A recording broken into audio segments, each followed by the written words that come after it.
मनाच्या श्लोकांमधले योगपर जे श्लोक आहेत, ते 136व्या श्लोकापासून पुढे जे सगळे श्लोक आहेत ते योगपर श्लोक आहेत. योगपर म्हणजे आत्तापर्यंत सगळं 136व्या श्लोकापर्यंत सगळं बोलणं हे नामस्मरण, विकार कंट्रोलमध्ये ठेवले पाहिजेत, दैनंदिन जीवनात कसं वागलं पाहिजे, या सगळ्या विषयी आहेत. पण 136 पासून पुढे जे श्लोक आहेत, ते सगळे स्पेसिफिकली आत्मस्वरूपाच्या ज्ञानाशी संबंधित आहेत. तिकडे घेऊन जाणार आहेत. एकतर त्याची प्रक्रिया सांगितलेली आहे काही श्लोकांमध्ये. त्याचा परिणाम सांगितलेला आहे. तसंच ती गोष्ट करण्याविषयी स्पेसिफिकली आत्मस्वरूपाचं ज्ञान करून घेण्यासाठी प्रेरणा या स्पेसिफिक श्लोकांमध्ये दिलेली आहे.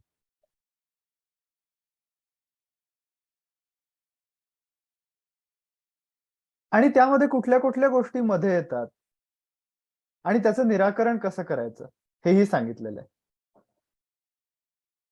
म्हणून ते योगपर श्लोक असं त्याला म्हणतात. कारण एकतर योगज्ञानात्मक प्रक्रिया आहे.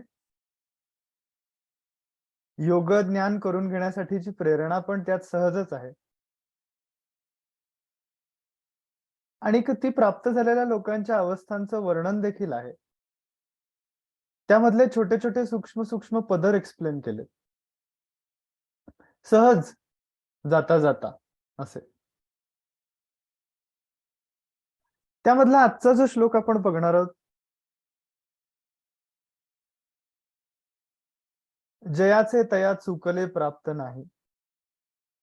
गुणे गोविले जाहले दुःख देही. गुणावेगळी वृत्ती तेही वळेना. जुने ठेवणे मीपणे आकळेना. 140वा श्लोक आहे. जयाचे तया चुकले प्राप्त नाही. आपण जसं म्हणतो, की आत्मज्ञान या नावातच आत्म म्हणजे स्वतःविषयीचं ज्ञान, स्वतःच्या स्वरूपाचं ज्ञान, ही गोष्ट त्याच्यामध्ये सहजच अंतर्भूत आहे. खरं तर हे आपल्याजवळ आधीपासूनच आहे. ज्ञान ही गोष्ट साध्य करण्यासाठीचं जे इन्स्पिरेशन पण आहे, खरं तर आतमधून थोडंसं, मुळातच आहे. देव म्हणजे काय हे जाणून घेण्याबद्दल अट्रॅक्शन आणि स्वतःबद्दलचं अट्रॅक्शन. मग ते भले व्यक्तिमत्वाबद्दलचं असेल, पण ते असतं. आणि ते जे स्वतःबद्दलचं अट्रॅक्शन आहे, तेच थोडंसं आतमध्ये वळवून आपल्या मूळ स्वरूपापर्यंत नेण्यासाठी सद्गुरू प्रेरणा देतात.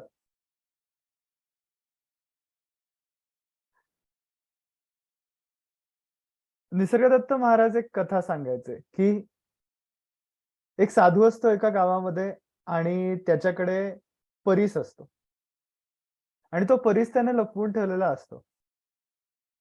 आणि त्याच गावात एक अट्टल चोर असतो अगदी. आणि त्या अट्टल चोराला हे कळलेलं असतं, की या साधूकडे परीस आहे. आणि तो खूप निष्णात असतो चौर्य कर्म करण्यामध्ये, म्हणजे तो अट्टल चोर. आणि त्याच्या मनात येतं, की हा परीस आपल्याला पाहिजे. मग तो काय करतो, की वेगवेगळ्या प्रकारे रात्री त्याच्या साधूच्या कुटी असते साधूची, त्या कुटीमध्ये जाऊन शोधायचा प्रयत्न करतो. साधू अंघोळीला गेलेला असताना बघायचा प्रयत्न करतो. पण त्याला काही ते सापडत नाही अजिबात. एकदा तो काय करतो, सगळे त्याचे प्रयत्न संपल्यानंतर तो गावामध्ये म्हणजे त्याच्या गावामध्ये भरपूर आपल्या आत्ताच्या भाषेत नेटवर्क असतं त्या चोराचं. आणि तो गावामध्ये असा एक कार्यक्रम भरवतो आणि त्या कार्यक्रमाला या साधूला प्रमुख पाहुणा म्हणून उपदेश करण्यासाठी म्हणून तिथे आमंत्रित करतो. म्हणजे जवळ-जवळ एक 3-4 तास तरी त्याला निवांत मिळतील साधूच्या घरामध्ये या चोराला, तो परीस शोधायला.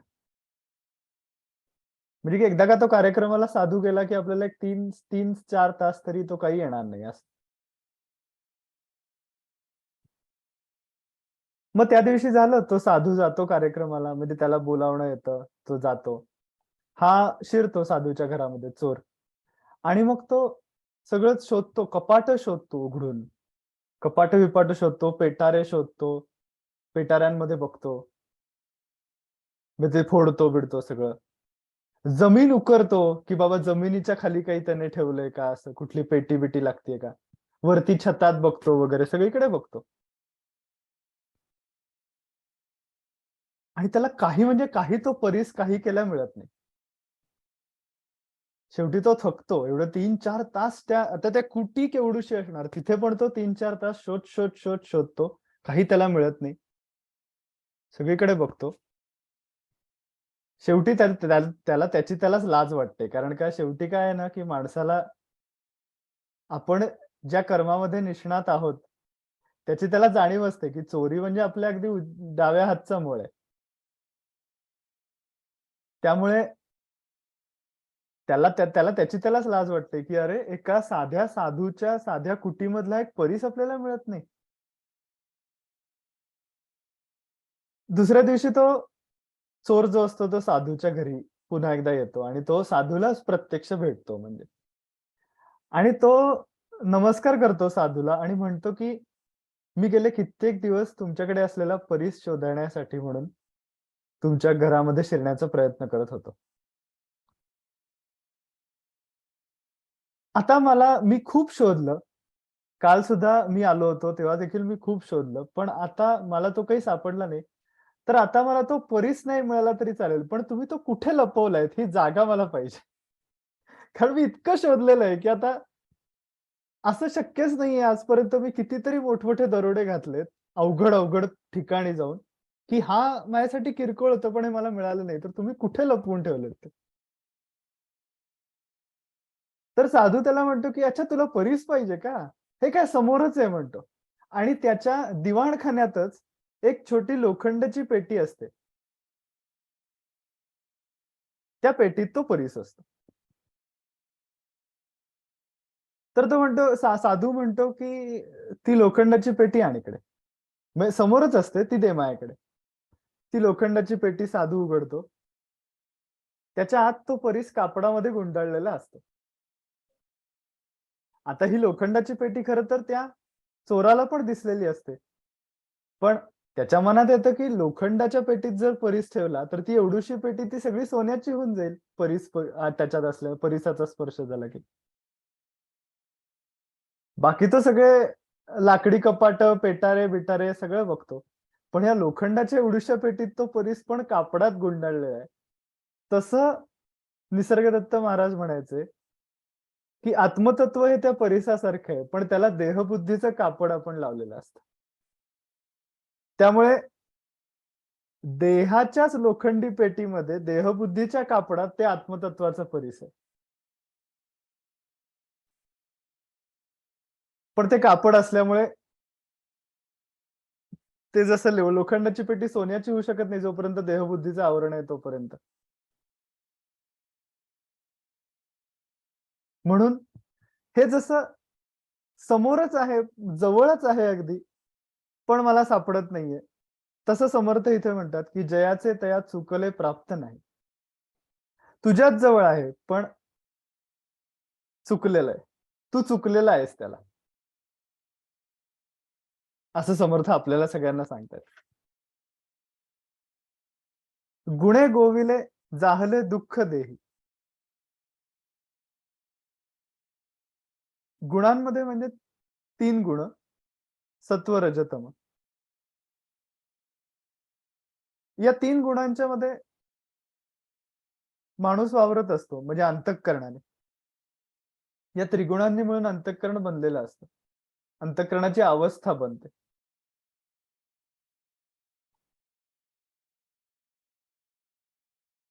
त्यातला जो गुण जास्त प्रमाणात ज्या गुणाचा प्रभाव माणसाच्या अंतःकरणावर असेल, तशी त्याची ओव्हरऑल प्रकृती आहे असं समजलं जातं. सत्वगुणाचा प्रभाव अधिक असेल, तर सात्विक आहे व्यक्ती असं म्हणलं जातं.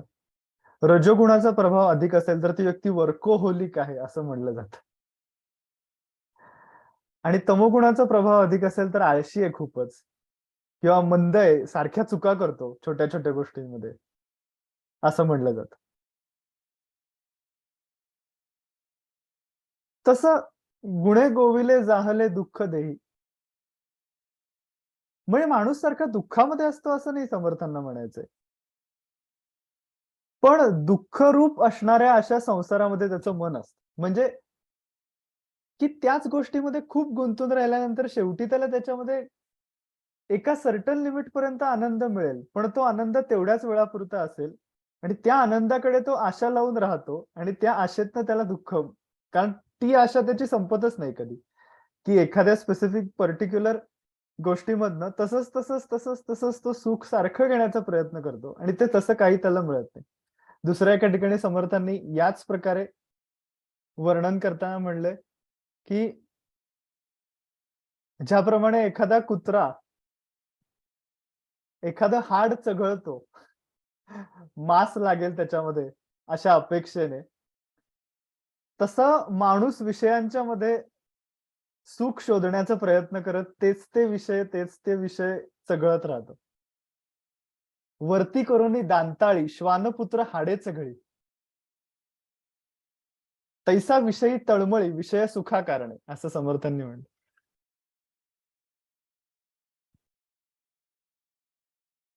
तर त्यामुळे माणूस असं काय कंटिन्युअस दुःखात बसलाय असं नसतं. छान तो आयुष्य एन्जॉय मटेरिअलिस्टिकली पण तो छान एन्जॉय करत असतो. पण जेव्हा त्याच्यामध्ये आसक्ती निर्माण होते मोठ्या प्रमाणावर आणि आता जसं गोंंदवलेकर महाराजांनी एके ठिकाणी म्हणलंय, की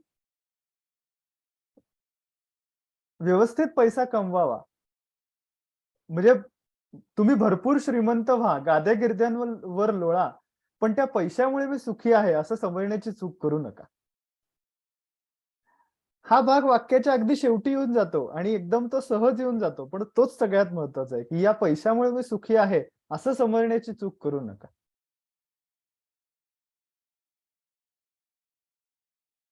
वरवर पाहिलं तर असं वाटेल, की पैशामुळेच तर सुखी आहे माणूस आज. पैशामुळे त्याला सुखाच्या फॅसिलिटीज निर्माण झाल्यात. पण पैशामुळे तो जेवढा सुखी आहे, तेवढाच तो दुःखी पण होऊ शकतो. याचं कारण त्याच्यामध्ये त्याची आसक्ती अटॅच होतेच आणि ती आशा त्याला त्याचमध्ये गुंतवून ठेवते. आशा नाम मनुष्याणाम काचित आश्चर्य शृंखला असं संस्कृतमध्ये सुभाषित आहे. तर ही गोष्ट शेवटी त्या सांसारिक गोष्टींमध्ये अडकून राहण्याची टेंडन्सी माणसाच्या मनामध्ये कशामुळे निर्माण होते? हे त्रिगुण सत्व, रजतम त्यातला त्यात जो रजोगुण आहे, त्या रजोगुणातून निर्माण होणाऱ्या कामना आणि त्या कामनांची पूर्ती योग्य प्रमाणात, योग्य वेळेला झाली नाही, की त्यानं जी मनाची अस्वस्थता निर्माण होते, त्याला क्रोध असं म्हणतात.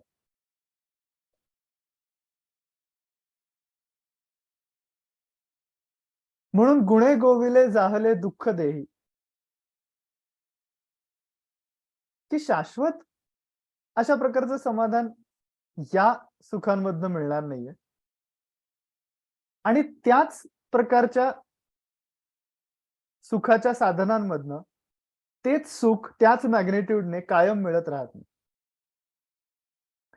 माझे सद्गुरू स्वामी माधवानंद यांनी हा विषय एक्सप्लेन करताना एकदा असं उदाहरण दिलं होतं, की एक अगदी आपल्या आवडीची गाण्याची कॅसेट आहे. लता मंगेशकर किंवा किशोर कुमार यांचा स्वर्गीय आवाज आपण ऐकतोय आणि की ती आपल्याला सुरेल आपण त्याच्यात अगदी रंगून गेलेलो. आता हा पण इंद्रिय विषय संयोगच आहे खरं तर. म्हणजे विषय म्हणजे काय प्रत्येक वेळेला खूप घाण काहीतरी असतं, अनैतिक असतं असं काही नाही. आपण छान सुंदर दृश्य बघतो, निसर्ग सुंदर बघतो. हा पण इंद्रिय विषय संयोगच आहे. किंवा छान गाणं ऐकतो. आता हे गाणं मी सुरेल जे ऐकतो आहे ते मी एकदा ऐकलं. मला अतिशय सुंदर वाटलं त्या अनुभूतीने. पुन्हा मी दुसऱ्यांदा ऐकलं, तरी मला बरंच वाटलं. हे असं मी 500 वेळेला गाणं ऐकलं. तर पहिल्यांदा मला जेवढा आनंद झाला होता तेच गाणं ऐकताना, 500व्यांदा ऐकताना मला त्याचा उबग येतो काही-काही वेळेला. काही-काही वेळेला नाही येतोच. इतक्या वेळेला ऐकल्यानंतर शेवटी थोडा वेळ असा लागतो, की जेव्हा ते गाणं नकोय आता मला. गाण्याच्या बाबतीत कशाला, आपल्या स्वतःच्या प्रेमाच्या लोकांच्या बाबतीत पण असं होतं, की जरा वेळ आपली प्रेमाचीच व्यक्ती म्हणली तरी देखील जरा थोडा वेळ असा लागतो, की जेव्हा ती व्यक्ती सोबत नकोय आता. याचं कारण डिमिनिशिंग आहे सुख ते.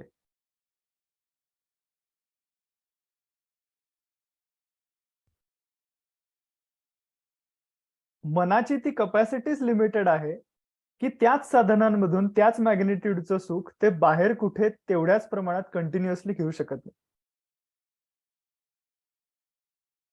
याचं कारण त्याच्यामध्ये ती कपॅसिटीच नाहीये, ती क्षमताच नाहीये.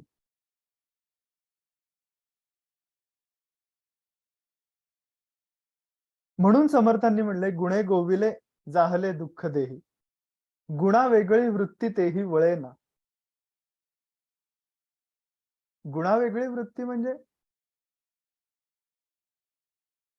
"परतोनी पाठमोरी ठाके, जे आपणया ते आपण देखे."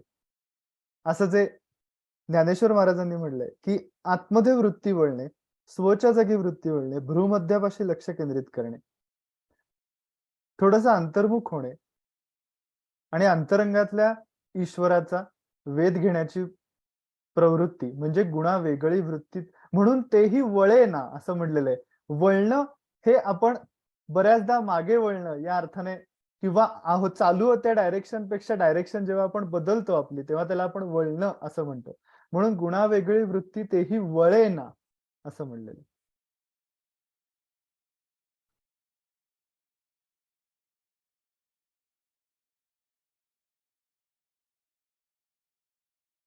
गुणावेगळी वृत्ती तेही वळेना. जुने ठेवणे मीपणे आकळेना. जे जुनंच ठेवणं आहे, खरं तर समर्थ अतिशय प्रेमानं आपल्या शिष्याला सांगतायत, म्हणजे आपल्या सगळ्यांना, की ते जुनंच ठेवणं आहे तुझ्यापाशी. स्वामी स्वरूपानंदांचा अभंग आहे. माझे मजपाशी सापडले धन. सापडले धन असं म्हणलेलं आहे. ते धन निर्माण झालेलं नाहीये तिथे. ते निर्माण केलेलं नाहीये कुणी किंवा ते मिळवलेलं नाहीये. माझे मजपाशी मिळाले धन असं म्हणलं नाही. माझे मजपाशी सापडले धन असं म्हणलंय. याचं कारण ते होतंच. त्याचा शोध मी घेत होतो. वेद अंतरंगामध्ये घेत होतो आणि मग मला ते धन मिळालं. म्हणून मग माझे मजपाशी सापडले धन. ते हरवलेली गोष्ट सापडते. म्हणून ते सापडले धन हा शब्द जसा तिथे वापरलाय. तसंच इथे गुणावेगळी वृत्ती तेही वळेना, जुने ठेवणे मीपणे आकळेना. मीपणानं म्हणजे देहबुद्धीचा मीपणा. हा देह म्हणजेच मी, त्याच्याच्या जोडलेलं व्यक्तिमत्व म्हणजे मी. असं जे लहानपणापासून स्वतःवरती मी संस्कार झालेले आहेत आणि तीच गोष्ट मी घट्ट धरून ठेवली आहे, तसं राहायला पण लागतं. कारण व्यवहारामध्ये वागताना आपण तसंच वागत असतो. पण कुठेतरी त्या सगळ्या गोष्टी थोड्याशा बाजूला ठेवून शांत बसणे. आधीच्या एका मनाच्या श्लोकात समर्थांनी म्हणलंय, की "रघुनायका वीण तो क्षीण आहे, जनी दक्ष तो लक्ष लावूनी पाहे." रघुनायका विण तो क्षीण आहे म्हणजे तू भरपूर सगळीकडे हिंडतोयस वेगवेगळ्या ठिकाणी. बहु हिंडता सौख्य होणार नाही. म्हणजे मनाला म्हणलेलं आहे हे, की "हे मना, तू सगळ्या विषयांच्या मध्ये, सगळ्या सांसारिक सुखांच्या अनुभूतींच्या मध्ये हिंडतोयस. टीव्ही बघूया, सिनेमा बघूया, अ, हे बघूया, ते बघूया आणि मग त्याच्यातनं आनंद घेऊया. कुठेतरी हे करूया. हे सगळं तू करतो आहेस, हे सगळं छानच आहे. पण बहुविंडता सौख्य होणार नाही. शिणावे परी नातुडे हित काही. तू शिणशील याच्याने, पण त्याच्याने खरं जे हित आहे ते तुझं होणार नाही. मग खरं हित कुठे होईल? तर रघुनायका विण तो क्षीण आहे. जनी दक्ष तो लक्ष लावून पाहे. लक्ष म्हणजे इथेच लक्ष ठेवायचं भ्रूमध्यापाशी आणि दिवसातला थोडा वेळ तरी अंतर्मुख होऊन राहायचं. मस्तकामध्ये लक्ष ठेवणे, म्हणजे भ्रूमध्यापाशी लक्ष ठेवणे, डोळे मिटणे, ताठ बसणे आणि अंतरंगामध्ये आपल्याला जे सुवचं स्फुरण असतं, मी, असं जे आपल्याला मुळात आपण नेहमी म्हणत असतो, मी हे करीन, मी ते करीन. त्यावेळेला आपला चेहरा, आपलं व्यक्तिमत्व, मी असा-असा दिसतो, हे सगळं आपल्या मनात येत नाही. पण आपण सहजपणे म्हणून जातो, की मी हे करीन, मी ते करीन, मी इकडे जाईन. त्यावेळेला मी असं म्हटल्यानंतर आपण जे काही रेफर करत असतो, त्याचे 2 भाग आहेत. एक व्यक्तिमत्त्वाचा पण भाग आहेच त्याच्यामध्ये. पण ते व्यक्तिमत्व ज्यावर आधारलेलं आहे, ते मूळ आत्मस्वरूप, स्वस्वरूप, त्यालाच आत्मा, अंतर्देव, मुख्य देव असं सगळी नावं आहेत. त्या स्वच्या स्फुरणावरतीच आपण अवधान केंद्रित ठेवण्याचा प्रयत्न करायचा आणि हेच आपण ध्यानामध्ये करत असतो. त्याची प्रॅक्टिस करणं म्हणजेच ध्यान. त्यानुसार आपण आता साधनेला बसूया. 20 मिनिटं शांत बसणार आहोत आपण. सुरुवातीला 3 वेळेला ओंकार आणि त्यानंतर 20 मिनिटं आपण शांतपणाने, निवांतपणाने कुठल्याही गोष्टीची घाई-गडबड न करता फक्त आपल्या स्वतःसाठीच्या, स्वतःच्या खऱ्या हितासाठी आपण ही गोष्ट करतो आहोत हे लक्षात ठेवून, मला जो काही आधार आहे तो माझ्या साधनेचाच आहे हे ध्यानात ठेवून, अगदी आपल्या स्वतःसाठी ही गोष्ट आपण करतो. 3 वेळा ओंकार करूया आणि त्यानंतर शांत बसूया. हरी ओम.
हरि ओम, हरि ओम, हरि ओम।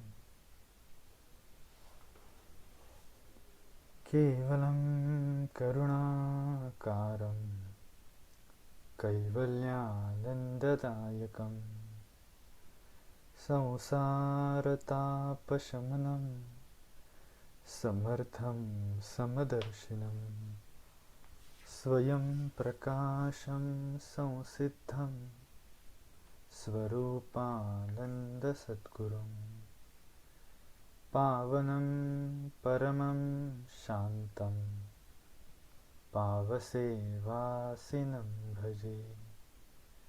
सोऽहं सिद्धिसुसम्पन्नो नादसन्धानसंस्थितः वीतरागो विशेषश्च श्रीगुरुः पातु मां भवे।